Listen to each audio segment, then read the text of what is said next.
This is the sad story of a man named Stanley and his bucket. Once upon a time, I gave Stanley a bucket because I thought he was lonely and could use a friend. He began to believe the bucket could speak to him. Don't go to the meeting room. Go somewhere else. But Stanley feared that any path he walked might lead to the separation of himself and the bucket, his dearest friend. It would be all Stanley could do to keep himself together, if not for the bucket. He squeezed the bucket tighter, his one friend in the entire world. At this point, he could trust no one except for the bucket. No man can own a bucket, and certainly not a bucket as dazzling to behold as this one. None of them were his. None of them were his special bucket. He's still taking orders from the bucket. No! Stupid! You are a bucket! No, I'm not done. I'm not ready to move on. Listen to me. It's just a bucket. It can't think, it can't talk. That's it. It doesn't do anything else.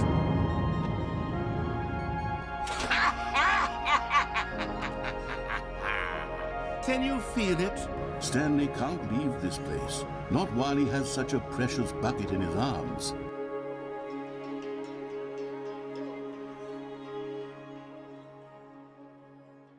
Analyzing the Stanley Parable is impossible. I don't mean that in hyperbole. I mean it is literally built from the ground up to be an impossible task. Narrative threads conflict with one another. The game is paradoxical and confusing. The entire story is deliberately constructed to be winding and confusing and self-contradictory. By writing the game this way, nerdy overanalyzers like me kind of become the butt of the joke. Above all, the Stanley Parable is a comedy game, and the biggest joke of all is watching Poindexters like me try to ascribe meaning and consistent themes across the game's wildly different endings. Sure, there's something to be said about Schrodinger's cat or quantum mechanics or a meta-narrative, but I really think Davey Wreden's primary intention when he wrote the game was to confuse, humor, and entertain. He did not write the game to make a profound narrative statement about the world. But then, the Stanley Parable Ultra Deluxe was announced. Originally, the Ultra Deluxe was just going to be a console port. Then they decided to add a bucket, and carrying the bucket would change nothing. Except whenever the narrator would normally say Stanley, he would instead say Stanley and the bucket. Walked straight ahead through the large door that read, Mind Control Facility. But of course, it kept being developed, and now the Stanley Parable Ultra Deluxe became basically a full-fledged sequel. The main feature of the sequel is the Stanley Parable Reassurance Bucket. It's also the game's biggest reoccurring joke, and the key to all the new content. I couldn't help but notice a significant consistency with the writing that surrounded the Reassurance Bucket. Now, if there's one thing I know about the Stanley Parable, it's that consistency is an extremely rare occurrence. Nothing about the original game was consistent, except for the quality of the dialogue and the voice acting. Nothing else is the same, though. The dialogue isn't the same, the office isn't the same, the narrative threads don't line up at all. So to me, the consistent themes that surround the bucket stick out like a sea of papers on a usually spotless office. The 2 points of consistency being carried within the Stanley Parable Reassurance Bucket are story cohesion, unhealthy dependency. Let's start with the first point. When it's introduced, the bucket is described as being the item that fixes the Stanley Parable. A common complaint of the Stanley Parable was that it was confusing and paradoxical. As long as you hold on to the bucket, the many disorienting contradictions of the Stanley Parable will feel perfectly normal and perhaps even comforting. The first thing mentioned when the bucket is introduced is the criticism the original game received for being paradoxical. This criticism is not a fabrication of the writers to make the joke land, it's real. Lots of people had problems with the paradoxical writing of the Stanley Parable and openly criticized it. What was less expected is that the bucket actually works. Holding the bucket actually does bring a lot of cohesion to the story of the Stanley Parable. In the first game, the truth behind the narrator is kept intentionally inconsistent. In one ending, he's the creator of the video game. In another, he's simply a voice in Stanley's head. In another, he's superseded by another, more powerful narrator. However, when holding the bucket, nearly all endings are described under an umbrella of a story about a crazy man hyperfixating on an inanimate object. All of the original zany and diverse endings are replaced by a familiar story about Stanley's attachment to his bucket. In several endings, the bucket is given voice by the narrator. Come to me, Stanley. Find me. No, said the bucket. don't go to the meeting room. Go somewhere else. Although Stanley is just a vessel inhabited by the player, the narrator constantly characterizes Stanley as introverted and awkward, relishing a boring job, working under a mind control facility, mocking him for his feeble attempts to control his own life. All of these traits make the idea that Stanley is simply hearing voices in his head and chooses to believe they're coming from the bucket all the more plausible. If you only played the Stanley Parable while holding the bucket and never let it go, you could easily assume that the entire game is about a man hearing a voice in his head from the bucket and slowly going insane as a result. We even see glimpses of his support network trying to get through to him and snap him out of it. We see Stanley trying to snap himself out of it and convince himself it really is just a bucket. We see Stanley try to destroy the bucket to escape it. A theoretical bucket-only playthrough would really lend itself to the explanation of a crazy man with his bucket. And in this way, the bucket actually works as advertised. The paradox of the Stanley Parable is solved, and the complaints of those who dislike said paradox are effectively resolved by the bucket. So now, let's move to the second consistent trait of the bucket: unhealthy dependency. Several times throughout the game, the narrator confronts Stanley about how attached he is to the bucket. In the new ending, Under the Warehouse, we find tapes of someone obsessing over the bucket. In the apartment ending, we hear the narrator describe Stanley's slow infatuation and dependency on the bucket.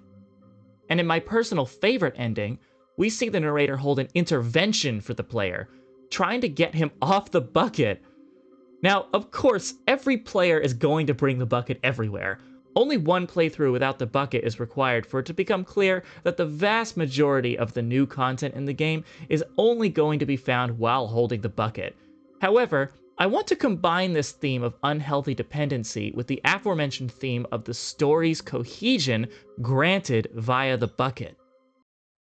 Okay, remember when I said the original Stanley Parable was criticized for being too paradoxical and narratively inconsistent?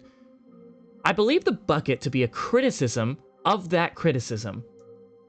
If the original Stanley Parable was a logically cohesive story, it very likely would not have the acclaim that it does today. The insanity and confusion baked into the original is a big part of what makes the game so special. However, there are a lot of players who really dislike that kind of confusion. The reassurance bucket is making fun of those players, teasing them for their overdependence on narrative cohesion, while simultaneously giving them exactly what they asked for. The bucket isn't even from the original Stanley Parable. It's just sequel content. We're the ones that matter, Stanley. Classic characters from the first game, like the adventure line and the broom closet. Because that's what fans want from a sequel. They want more of their favorite jokes, not this bucket that they've never seen before. I said before that the intervention is my favorite part of the Stanley Parable too, and I feel compelled to explain why.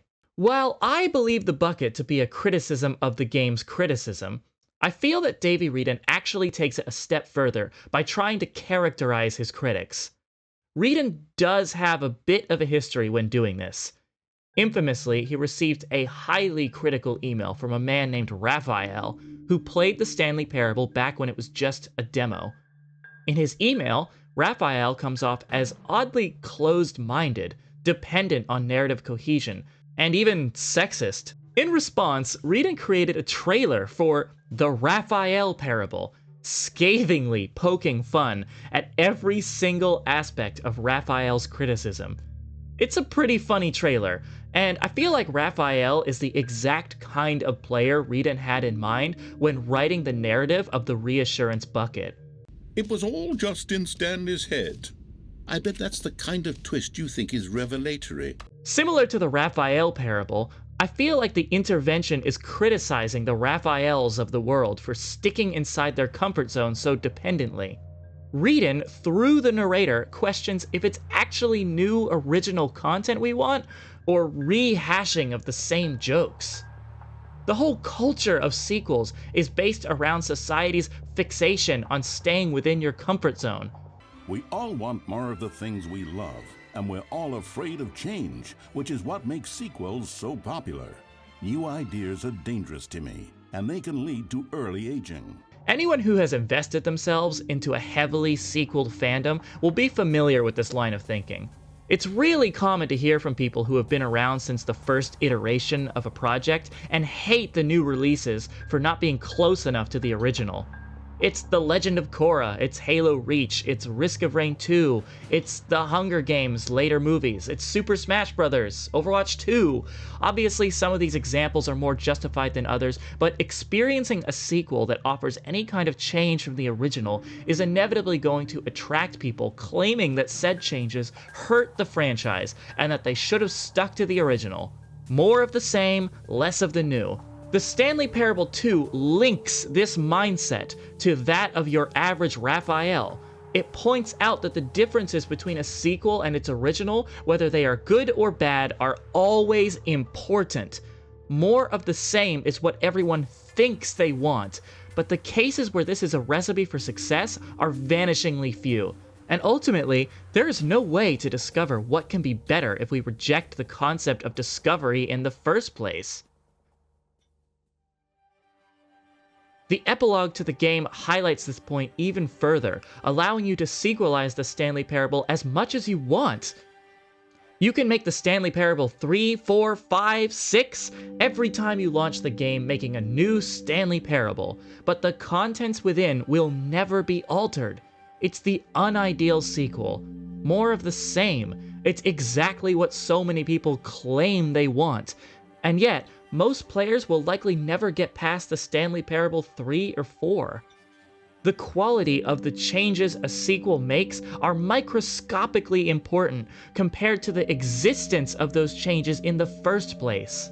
The Reassurance Bucket changes the Stanley Parable dramatically, bringing an enormous dose of cohesion and logic into the narrative of the game, something the original game made a whole point of avoiding, and yet I feel the sequel is the stronger of the two titles, not because it's bigger or has more content, but because it can be deconstructed and analyzed like I'm doing right now. This essay couldn't be written about the first game. Anyone who tried would be the butt of the joke, like I said.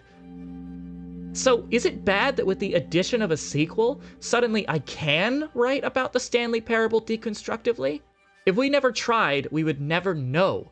What is portrayed as an intervention to fear the new, cling to the old, is actually an intervention encouraging you to do the exact opposite. Reverse psychology for the Raphaels of the fanbase. Right from the start of the sequel content, the narrator expresses a desire to live in the past. He takes you to the memory zone. He reminisces over the joys and laughs of the original game. He wants Stanley to rely on the past because he himself needs it. However, despite the existence of technically new content in the Stanley Parable 2, the feelings remain the same. The witty narrator, the confusing, twisting story, the jokes and the gags all instill a layer of comfort, jest, and familiarity in the player, especially if they played the original 2013 release.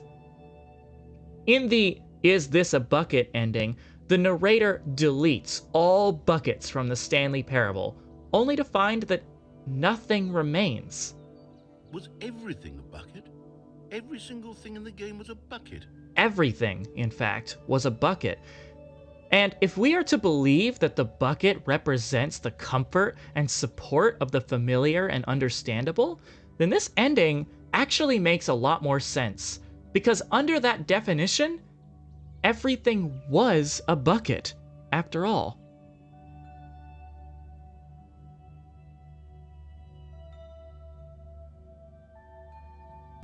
Stanley